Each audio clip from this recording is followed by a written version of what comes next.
కథాభిమానులందరికీ నమస్కారం అండి. నేను డాక్టర్ శ్రీమతి కొఠారి వాణి చలపతిరావుని. ఈ ఆదివారం రోజు మీకోసం ప్రత్యేకంగా చెమ్మగిల్లిన కళ్ళు అనే ఒక హార్ట్ టచింగ్ స్టోరీని వినిపించబోతున్నాను. నేను కథావాణి కోసమే రీసెంట్గా రచించి నా స్వరంతో వినిపిస్తున్న ఈ కథ పేరు మరోసారి చెమ్మగిల్లిన కళ్ళు. ఇంకేమాత్రం ఆలస్యం చేయకుండా వెంటనే కథలోకి ప్రవేశిద్దాం. పెళ్లి మంటపం దగ్గర డోలు సన్నాయి మేళాలు జోరుగా మోగుతున్నాయి. పురోహితులు గొంతెత్తి పెళ్లి మంత్రాలు చదువుతున్నారు. వధువు సిగ్గుతో తల వంచుకొని పెళ్లిపీట్ల మీద కూర్చుంది. వరుడు ఆమె ఎదురుగా ఎత్తుపీట మీద చిరునవ్వులు చిందిస్తూ కూర్చొని తన వంక చిలిపి చూపులు చూస్తున్నాడు. కన్నదార పోసే సమయం ఇంకొద్ది నిమిషాలలో సమీపించబోతోంది. పట్టుధోవతి, ఉత్తరీయం, నుదుటిన చిన్న కుంకుమ బొట్టుతో కూతురి పక్కన పీట మీద కూర్చున్న విఠలరావు గారి కళ్ళు మాత్రం మాటిమాటికి పెళ్లి పందిరి ఆహ్వాన ద్వారం వైపే చూస్తున్నాయి. ఎవరెవరో లోపలికి వస్తున్నారు.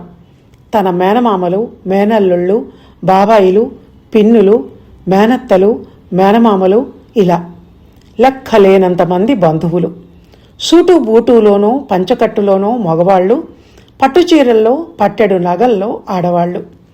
ఎక్కడ ఫంక్షన్ అన్నా ఆడవాళ్ల హడావుడే ఎక్కువ ఉంటుంది.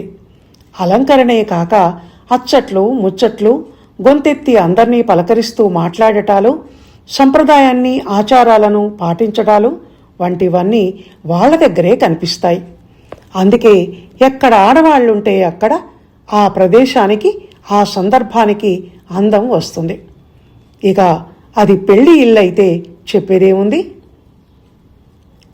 విఠలరావు గారిది పెద్ద ఇల్లు. ఇంటి చుట్టూ బోలెడు జాగా. అందుకే ఇంటి ముందే తాటాకు పందిళ్లు వేయించి, ఇంటి వెనక గాడి పొయ్యిళ్లతో పెంచి సంప్రదాయబద్ధంగా తెచ్చిపెట్టుకున్న కృత్రిమపు హడావుడులు, ఆర్భాటాలు లేకుండా ఒక్కగానొక్క కూతురైన కీర్తన పెళ్లి జరిపిస్తున్నారు. అంతటి సంతోషం, సందడి ఉన్న సమయంలోనూ ఆయన ముఖంలో ఏదో విచారం. ఆయన చూపుల్లో దేనికో వెతుకులాట. ఆ కళ్ళు ఎందుకో మాటిమాటికి చెమ్మగిల్లుతున్నాయి. ఖండువాతో అద్దుకుంటున్నా మళ్లీ మళ్లీ తడి అవుతున్నాయి. ఇంతలో ఉన్నట్టుండి విఠలనయ్య అన్న ఓ స్త్రీ గొంతు బిగ్గరగా వినిపించింది. ఉలిక్కిపడి తలెత్తి చూశాడు విఠలరావు. తను పిన్ని కూతురు హేమ. మంటపం ఎదురుగా నిల్చొని నవ్వుతూ చెయ్యి ఊపుతోంది.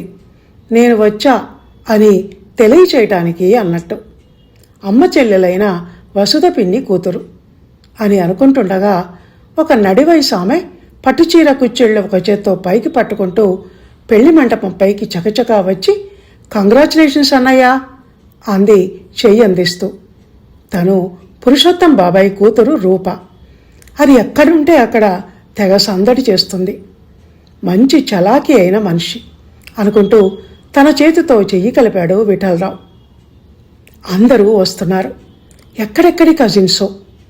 అందులో దగ్గరి బంధువులు, దూరపు బంధువులు కూడా ఉన్నారు. కానీ తను మాత్రం రావటం లేదు. ముహూర్తం టైం కూడా దగ్గర పడుతోంది. 4 రోజుల ముందుగానైనా వచ్చి పెళ్లి పనులలో ఒక చెయ్యి వేయాల్సిన ఈ ఇంటి ఆడపడచ్చు. ఎన్నేళ్లయింది తను ఈ గుమ్మం తొక్కి. ఏదో మనస్పర్ధలు వచ్చినంత మాత్రాన ఇన్నేళ్లు ఇంతటి పంతమా? కాస్తంతైనా పట్టు విడుపు ఉండొద్దు. ఒకవేళ బావ రానివ్వలేదేమో, లేకుంటే రక్త సంబంధం దాన్ని మేనగోడలి పెళ్లికి, అన్న ఇంటి శుభకార్యానికి రానివ్వకుండా చేస్తుందా అని ఆలోచిస్తోంది విఠలరావు మనసు. భర్తకు ఇటువైపు, పెళ్లి కూతురు కీర్తనకు అటువైపు కూర్చుని ఉన్న ఆయన భార్య శశికళ చూపులు మాటిమాటికి భర్త ముఖం వైపే తిరుగుతున్నాయి. 40 ఏళ్లుగా ఆయనతో కలిసి కాపురం చేస్తూ వస్తున్నది గనక ఆయన ముఖంలోని హావభావాలను ఇట్టే పసిగట్టగలదు. ఏ విషయం గురించి ఎక్కువగా ఆలోచించవద్దంటే వినరు. కూతురు పెళ్లి చేస్తున్నానన్న సంతోషం కన్నా ఆవిడగారు రాలేదన్న దిగులే ఎక్కువగా కనిపిస్తోంది. మండపమంతా ఎలా కలయి చూస్తున్నారో చూడు. వచ్చిందేమోనని, వచ్చి దూరంగా ఎక్కడనైనా కూర్చుందేమోనని. ఆవిడగారు అలిగి రాకపోకలు బంద్ చేస్తే అందుకు బాధ్యుడు ఈయనే అయినట్టు ఎలా బాధపడుతున్నారో. అమ్మ నాన్న పోయేసరికి అన్న పరాయివాడైపోయాడు. అదేనా పుట్టింటి మీద మమకారం అంటే అని ఆలోచిస్తోంది శశికళ. మేళాలు మోగుతున్నాయి. బ్రాహ్మలు ఉచ్చైశ్వర్యంతో వేదమంత్రాలు చదువుతున్నారు. మంటపానికి ముందున్న సీట్లలో కూర్చున్న ఇద్దరు ఆడవాళ్లు ఒకళ్ళ మీదికి మరొకరు వంగి గుసగుసలాడుతున్నారు. సుమతి కనపడది? పెళ్లికి రాలేదా? అన్నా చెల్లెళ్ళిద్దరికీ మాటలు లేవుగా. ఆస్తుల పంపకాలప్పుడు ఏదో మాట అనుకున్నారట. అప్పటినుంచి పుట్టింట్లో అడుగు పెట్టడం లేదు. ఇంట్లో పెళ్ళవుతుంటే ఇంటి ఆడపడుచు రాకపోవటం ఏంటి విచిత్రం కాకపోతే? మరీ అంత పంతమా?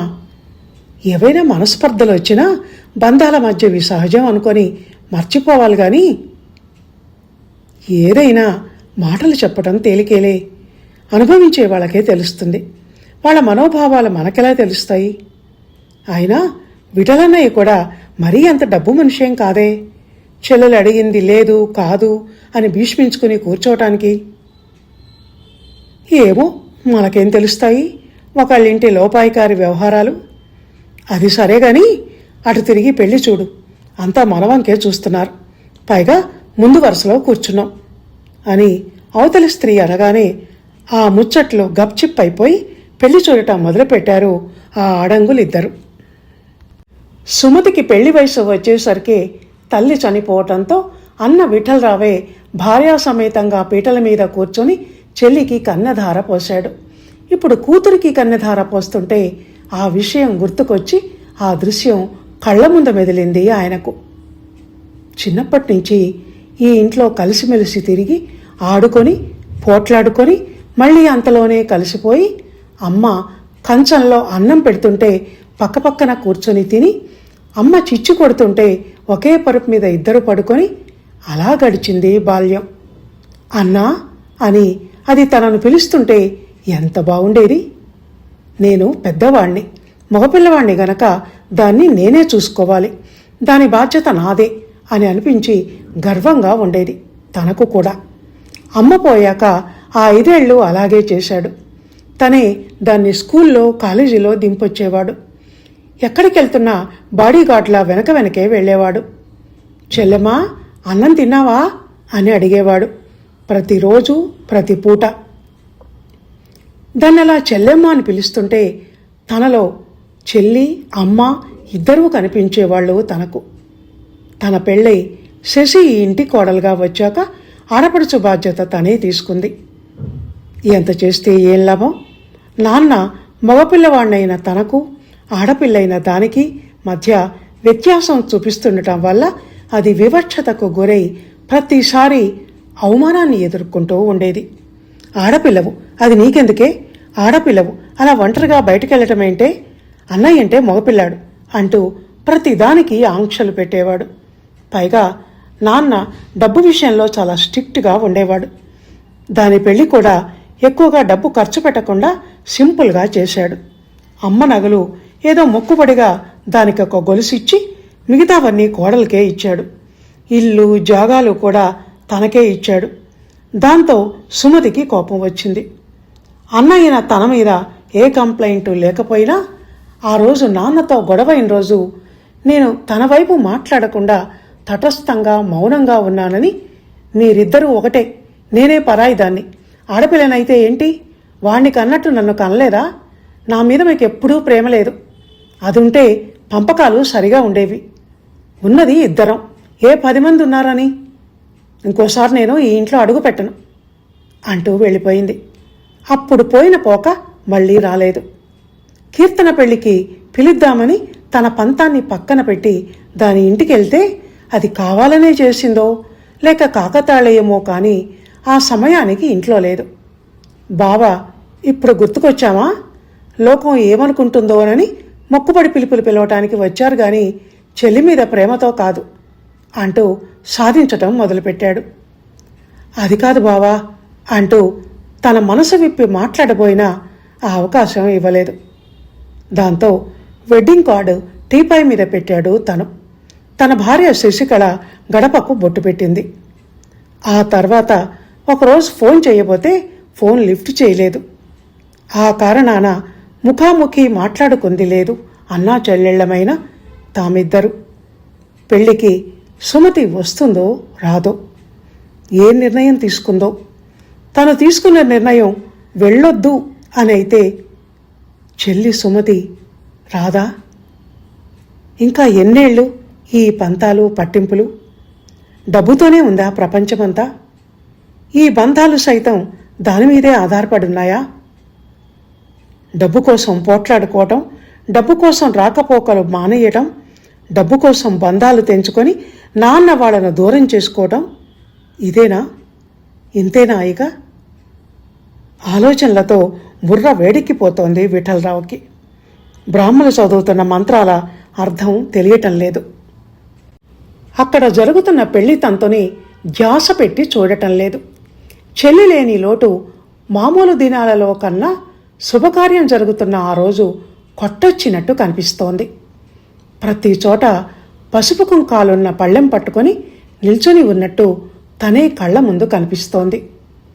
ఆ రోజు, ఆ గొడవ జరిగిన రోజు దాని కోపం చూసి భయపడి అలా కూర్చోకుండా తనైనా చొరవ తీసుకుని ఉంటే బాగుండేదేమో. తెగేదాకా లాగాడు ఒక కొస పట్టుకొని తను అని అనుకుంటూ ఉండగా దూరం నుంచి ఎర్రటి పట్టుచీరలో మెళ్ళో నగలతో చిరునవ్వు చిందిస్తూ సుమతి రావటం కనిపించింది. దాని పక్కన బావ. తను భ్రమపడుతున్నాడా, లేక కళ్ళు మసకబారి ఎవరినో చూసి మరెవరో అనుకుంటున్నాడా అనుకుంటూ కళ్ళజోడు తీసి పైపంచతో తుడిచి మళ్లీ పెట్టుకొని చూశాడు. అది సుమతే.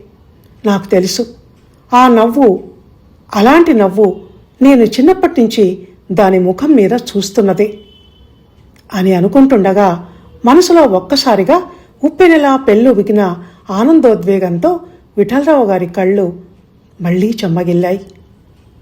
తోడబుట్టిన చెల్లి విషయంలో ఇన్నేళ్లు తను చొరవ తీసుకోకుండా చాలా తప్పు చేశానని పశ్చాత్తాపడిపోయింది ఆయన మనసు. అవతల సుమతి మనస్థితి అలాగే ఉంది. అన్నయ్యను చూడగానే రక్త సంబంధం ఒంట్లో ఉరకలు వేసినట్టయి భావోద్వేగానికి గురైంది. అందుకే చకచకా మంటపం మీదికి పెద్ద పెద్ద అడుగులతో వెళ్ళి వెనక నుంచి అన్న భుజాలను పట్టుకొని ఆత్మీయంగా స్పర్శించింది. తల వెనక్కు తిప్పి నీళ్లు నిండిన కళ్లతో చెల్లివంక చూశాడు విఠలరావు. ఇన్నాళ్ళు ఈ చిట్టి తల్లిని చూడకుండా ఎలా ఉండగలిగాను అని తనను తానే ప్రశ్నించుకున్నాడు. అదే సమయానికి అదే ప్రశ్న సుమతి మనసులోనూ. ఆడపిల్లకు పుట్టింటి వాళ్ళు కనిపించినా, ఆ పరిసరాలలో తిరుగుతున్నా, వాళ్ల ప్రస్తావన వచ్చినా ఎందుకో వాళ్ళకే తెలియకుండా వాళ్ళ కళ్ళు చెమ్మగిల్లుతాయి. ఎందుకో తెలియదు కానీ ఆ ఫీలింగ్ మళ్ళీ వేరే ఎక్కడా రాదు. సుమతి కంటి తడిని తుడుచుకునే ప్రయత్నం కూడా చేయకుండానే వదినా అంటూ వదిలి చేతిని తన చేతిలోకి తీసుకుంది. ఆ తర్వాత మేనగోడలు కీర్తన తల మీద చెయ్యి వేసి ఆప్యాయంగా నిమిరింది. ఆ స్పర్శతో వెనక్కి తిరిగి అత్తా అంది కీర్తన ఆశ్చర్యము సంతోషము కళ్ళల్లో కనిపిస్తుండగా. తర్వాత అన్నవైపు చూస్తూ, సారీరా అన్నయ్య, నేనిన్నాళ్ళు ఏం కోల్పోయానో ఇప్పుడు నాకు తెలుస్తోంది. ఇదంతా చూస్తుంటే నా పెళ్లికి నేను వచ్చినట్టుగా ఉంది.